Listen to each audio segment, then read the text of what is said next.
ગોંડલથી આશરે 28 કિલોમીટરના અંતરે આવેલું સાંગણવા ગામ કે જ્યાં આવેલું છે માં ખોડિયારનું સમાધિ મંદિર.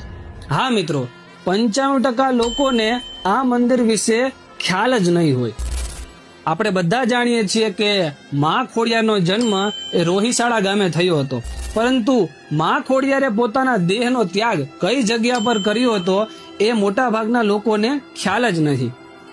લોધિકા તાલુકાનું આ સાંગણવા ગામ કે જ્યાં માતાજીએ પોતાનો દેહનો ત્યાગ કર્યો હતો, એટલે અહીંયા માં ખોડિયારનું સમાધિ મંદિર આવેલું છે. તો મિત્રો, તમે પણ જો માં ખોડિયારને માનતા હોય તો આ જગ્યાની ચોક્કસ મુલાકાત લેજો અને આવા જ જ્ઞાનવર્ધક વિડીયો તમારા સુધી પહોંચી રહે એ માટે આપણા એક્સપ્લોર ગોંડલ નામના પેજને ફોલો કરજો.